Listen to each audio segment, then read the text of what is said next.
So finally हमारे साथ में है इशिका केवल रमानी जो 12th के साथ सिलेक्ट होने जा रही है और एक्सपेक्टेड जो स्कोर है अभी तक 622 मार्क्स इस बच्ची का एक्सपेक्टेड स्कोर है 12th के साथ बहुत मेहनत की और नंबर ऑफ एग्जाम्स जो है 12th के साथ क्रैक किए हैं। जेई मेन है, सीयूईटी है, नेस्ट है, आईआईटी है, इवन बोर्ड्स के अंदर भी 92.2%। वो कहते हैं ना कि बच्चे अगर बोर्ड की तरफ टिल्ट रहते हैं तो नीट नहीं निकलता और नीट की तरफ अगर टिल्ट रहते हैं तो बोर्ड नहीं निकलता। पर ये एक तरीके से एक मिथ ही है क्योंकि बच्ची ने 92.2% with 100 out of 100 in biology CBSE board के अंदर स्कोर किया है। इशिका से ही जान लेते हैं इशिका की पूरी जर्नी की क्लास 11th एंड 12th उस बच्ची का कैसा रहा, कैसा फिजिक्स केमिस्ट्री एंड बायोलॉजी के अंदर उसने प्रोसीड किया, क्या क्या चीज़ें सॉल्व की, ये सारी जर्नी इशिका की, ताकि एक आपके लिए एक स्टैंडर्ड सेट हो जाए कि आपको किस लेवल तक जाना है विद योर 12th। हाँ बेटा। तो 11th और 12th में तो मेन चीज़ यही है कि अगर आप जो रोज़ के क्लास नोट्स पढ़ाते हैं वो आपको सेम डे रिवाइज करने ही करना है, और जो क्वेश्चंस होते हैं वो भी वापस से करके ही देखना है, बार बार मल्टीपल रिवीजन करना है। और बुक्स में जेई मेंस के पीवाईक्यूज बहुत ज़्यादा इंपॉर्टेंट होते हैं, वो बिल्कुल करने चाहिए नीट के लिए। क्लास 11th का जो आपका बायोलॉजी है वो बायोलॉजी आपका कैसा रहा? बायोलॉजी और फिजिक्स और केमिस्ट्री की अगर मैं बात करूँ तो सबसे पहले बायोलॉजी की बात करूँगा। बायोलॉजी कैसा रहा आपका? तो बहुत ही बढ़िया था, आप ही लोगों ने पढ़ाया है, मित्तल सर, अभिषेक सर ने पढ़ाया है। अच्छा, तो अभिषेक सर हमारे साथ में हैं। सर क्लास 11th के अंदर जब जब ये गलतियां करती थी तो आपका क्या रिएक्शन रहता था इसके बेसिक्स को लेकर के कि ये कहीं पर अगर बेसिक में गलती कर रही है तो क्या रिएक्शन रहता था? किस तरीके से वो डांट जो आप इसको लगाते थे वो मुझे पता करनी है कि क्या बोलते थे जिससे ये इतना अच्छा और इवन 12th के अंदर 100 आउट ऑफ 100 बायोलॉजी के अंदर स्कोर कर पाई है। मतलब वही है कि आपकी शरण में रह करके। तो बताएं आप कि क्या इस बच्ची के साथ प्रोसीड किया। इशिका ने 12th के साथ 100 आउट ऑफ 100 बायोलॉजी में स्कोर किया। उसका एक सबसे बड़ा मुझे भी ऐसा लगा कि इसमें इसकी हैंडराइटिंग इतनी अच्छी नहीं है, इस चीज़ के लिए इसने बहुत डांट खाई है, बट इसका जो कॉन्सेप्ट क्लियरिटी है वो बहुत अच्छा है। तो उस वजह से इसने, ऐसा होता है बच्चों को लगता है कि बहुत साफ सुथरा लिखना चाहिए। इशिका की आप नोटबुक शायद हम कभी शेयर कर पाए फ्यूचर में, तो हम जरूर शेयर करेंगे, तो उससे आपको एक आइडिया लगेगा कि हैंडराइटिंग या इतना अच्छा नहीं भी हो तो भी जो इसका लिखने का तरीका है, जो इसकी कॉन्सेप्ट क्लियरिटी है, उसकी वजह से इसने बोर्ड में भी अच्छा किया। और अभी बायो में कितना स्कोर कर रहे हैं हम? अभी 350 हम स्कोर कर रहे हैं नीट में भी। तो बायोलॉजी इसका शुरू से अच्छा रहा है। थोड़ी बहुत डांट इसने 11th में खाई है, पर 12th में इसने काफ़ी इंप्रूव किया है। वहीं फिजिक्स के बारे में अगर मैं पूछूंगा, फिजिक्स के अंदर जो आपने क्लास 11th के जो आपके बेसिक्स हैं वो कैसे स्ट्रांग हुए, 12th के अंदर आपने क्या क्या चीज़ें सॉल्व की, क्लास 12th के अंदर कैसे प्रोसीड किया, और पेपर की टफनेस को लेकर के कई बार है कि आप आते थे कि सर फिजिक्स का पेपर बहुत टफ आ गया है सर, जो में आपके रिएक्शन ऐसे रहते थे, तो उसके पीछे अब आपको पता चल रहा होगा कि क्यों वो पेपर का लेवल टफ दिया जाता था आपको। तो बताएं क्लास 11th एंड 12th की पूरी जर्नी अपनी। फिजिक्स तो मेरा अभी तक का फेवरेट सब्जेक्ट ही फिजिक्स रहा है, मुझे फिजिक्स से बहुत प्यार है। और 11th में तो सर ने मेरी फिजिक्स इतनी अच्छी कर दी थी, मेरे कंसेप्ट पूरे बेसिक से क्लियर थे, और इसका पूरा श्रेय मेहुल सर को जाता है। सर आइए।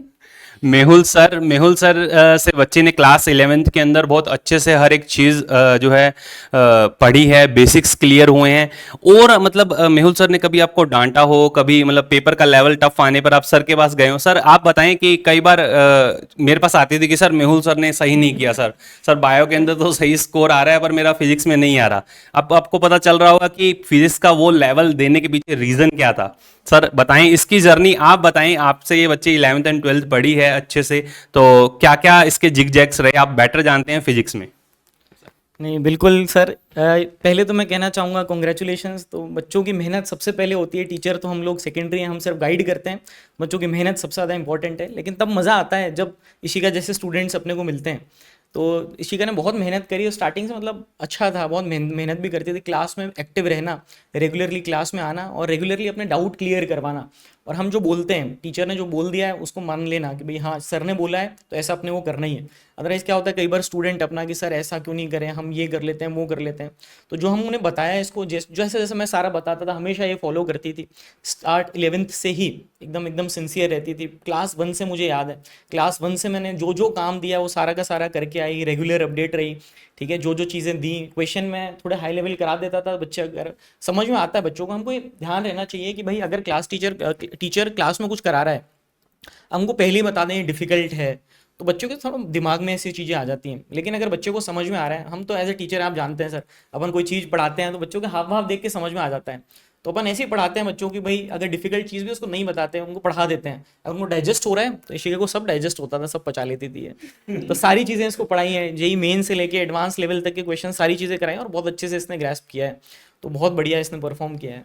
अब क्लास 12 के साथ बेटा आप सिलेक्ट होने जा रहे हो और काफ़ी सारे ड्रीम्स रहते हैं जो आपने सेक्रीफाइस किए होंगे क्लास 11th के अंदर, क्लास 12 के अंदर। तो वो जो ड्रीम आपने सेक्रीफाइस किए, तो सबसे पहले अब जब आप सिलेक्ट हो जाएंगे और अपने कॉलेज में पहुंच जाएंगे, तो सबसे पहला जो आपको एक टास्क आपने सेट किया होगा कि मुझे ये करना है, क्या टास्क आपने सोच के रखा हुआ है? ऐसे तो कुछ सोचा नहीं है, पर ठीक है, मस्ती करूंगी मैं तो। हाँ, आपका ये कहना है कि सर मुझे अजमेर नहीं आना है, अजमेर जेएलएन नहीं आना है, मेरे पापा मम्मी अगर बोलें तो भी मुझे मत दिलाना सर, आपका ये कहना है। तो मतलब इसके पीछे ऐसा क्या कि अजमेर के अंदर, मतलब अजमेर अच्छा है नहीं है ये सोच रहे हो, या फिर आप मतलब ये है कि और चीज़ें एक्सप्लोर करना चाह रहे हो कि इंडिया के अंदर जब आप किसी अगर दूसरे मेडिकल कॉलेज में जाते हो तो वहाँ पे हर जगह के स्टूडेंट्स आपको अच्छे खासे मिलेंगे, प्रोफेसर्स वहाँ पे अलग मिलेंगे, वहाँ का कल्चर और वहाँ के जो सारी चीज़ें वो मतलब समझ पाएंगे। तो ये चीज़ है, या फिर ऐसा कि नहीं नहीं अब अजमेर से मन भर गया है? दोनों चीज़ें। अजमेर वैसे बहुत अच्छा है, लेकिन मैं बचपन से यहीं पढ़ी हुई हूँ, इसलिए मुझे कहीं और जाना है, देखना है, चीज़ें सीखनी है कहीं और रह करके अच्छे से। क्लास 12th में जैसे आपका स्कोर अभी 622 एक्सपेक्टेड जो स्कोर है, इसके अलावा भी आपके साथी भाई बंधु कोई अगर सेलेक्ट हो रहे हो, कितने क्या क्या मार्क्स रहे हैं, कुछ आपसे डिस्कस हुआ? मेरे जितने कांटेक्ट में आए वो मुझे पता है, आपके कांटेक्ट में भी काफ़ी सारे स्टूडेंट्स हैं। हाँ, मेरे साथ में तो मेरा सेकंड पे है, मेरे से ऊपर एक नैतिक है, उसके तो बहुत ही बढ़िया मार्क्स है, उसके 650 प्लस है, तो बहुत सही है। वैसे तो मॉक टेस्ट में मेरे ज़्यादा आते थे, लेकिन उसने बहुत सही किया, बहुत अच्छा वो देखो किया। वो पेपर डे, वो एग्ज़ाम का टेम्परामेंट, वो लास्ट आपके 195 मिनट्स ही सब डिसाइड किए इस साल की क्या मैनेज रहा। आपका लास्ट जो नीट हुआ था, लास्ट नीट के अंदर आपका जो 3 मई को हुआ था, उसके अंदर क्या स्कोर रहा था? उसमें मेरा 630 था, ऑफिशियल आंसर की से पहले कम आ रहा था, लेकिन आंसर की आने के बाद मेरा बढ़ गया था, तो 630 मेरा फाइनल। तो इस बार मतलब ऐसा है कि 622 आपका एक्सपेक्टेड स्कोर है, प्लस माइनस जो भी है अब एक्सेप्टेड रहेगा, क्योंकि एनटीए जो है ग्रेविंसेस तो मानते नहीं है। आप अगर 5 मार्क्स बढ़ भी जाएंगे तो भी वो नहीं मानने वाले, 5 मार्क्स कम भी हो जाएंगे तो भी वो नहीं मानने वाले। बट एक चीज़ मुझे आप ये बताएं, जो नेक्स्ट स्टूडेंट्स आ रहे हैं, अभी जो 12th क्लास के स्टूडेंट्स हैं, जो डॉपर बैच के अंदर जो 2027 कंसर्निंग है, तो उनके लिए आप क्या मैसेज देना चाहेंगे? भाई बायो इतना ईजी आई, तो बायो को मतलब हल्के में लेकर के चलें और फिजिक्स एंड केमिस्ट्री पे पूरा फोकस रखें, या फिर तीनों ही सब्जेक्ट को इक्वल देखना है? तीनों को इक्वल देखना बहुत ज़रूरी है, क्योंकि आगे आपको बायो ही पढ़नी है जा करके, तो बायो का कंसेप्ट तो बिल्कुल क्लियर होना चाहिए, और बाकी जो एग्ज़ाम्स है वो ऐसे इजी इजी तो बिल्कुल नहीं आते हैं। नेस्ट है, नेस्ट बहुत अच्छा आता है, तो उसमें बायो की नॉलेज अच्छी होनी चाहिए, और सबको ही इक्वल ध्यान देना चाहिए, क्योंकि अगर मेन जो अगर एग्ज़ाम में स्कोर देखते हैं तो बायो से ही आता है हमारा, तो वो तो बहुत ही इम्पोर्टेंट। तो इशिका का देख लो, स्पेशली ये कहना है बायो को हल्के में मत लेना, फिजिक्स एंड केमिस्ट्री डिसाइडेड रहेगा कि आपका सिलेक्शन है या नहीं है। बट अगर बायो के अंदर बहुत अच्छा स्कोर कर पा रहे हैं, 355 360 अगर जिन स्टूडेंट्स के आ रहे हैं, और फिजिक्स एंड केमिस्ट्री में 100 भी अगर बच्चा स्कोर कर रहा है, तो इस साल वो सिलेक्ट होने के कागार पे है, ये आप लोगों को भी पता है।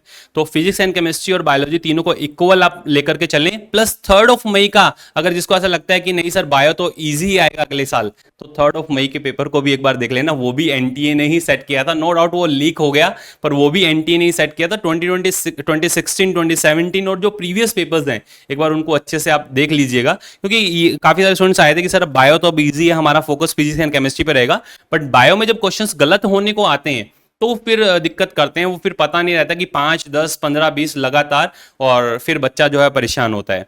ठीक है, ऑल द बेस्ट बच्चा, कि बहुत अच्छा मेडिकल कॉलेज जो है आपको मिलेगा। अभी जस्ट ऑफिशियल आंसर की आ जाती है, फिर से मिलेंगे। All the best, thank you.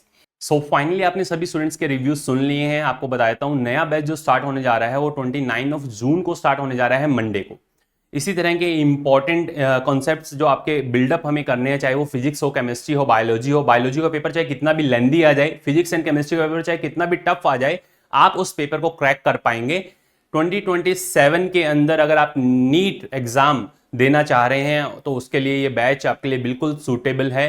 Number of students हैं जो ऑनलाइन के अंदर भी ये पूछ रहे थे कि सर आपका कोई ऑफलाइन बैच भी चलता है क्या, तो मैं आपको बता देता हूँ, अजमेर राजस्थान अजमेर के अंदर आरजी एकेडमी, आप जाकर के वेबसाइट पे चेक कर सकते हैं। डायरेक्टली आप लिखेंगे आरजी एकेडमी अजमेर, आपको मिल जाएगा और इस चैनल के माध्यम से भी आप अच्छे से समझ सकते हैं। देखिए ये जो नंबर दिए हैं, इन नंबर पे आप अपना डायरेक्ट मैसेज ड्रॉप करें फॉर ऑफलाइन एडमिशन इंक्वायरी, या फिर आप डायरेक्टली कॉल भी कर सकते हैं। तो आपको यहां पर जो भी आपकी क्यूरीज होगी वो सॉर्ट आउट की जाएगी, प्रॉपर आपको असिस्ट किया जाएगा। बैच 29 जून से स्टार्ट हो रहा है और लेट मत कीजिएगा, क्योंकि आपको भी पता है कि नेक्स्ट 8 मंथ है आप लोगों के लिए आपका सिलेबस पूरा कंप्लीट करने के लिए, फिजिक्स केमिस्ट्री एंड बायोलॉजी, और उसके साथ साथ पैरेलल के अंदर प्रैक्टिस करने के लिए।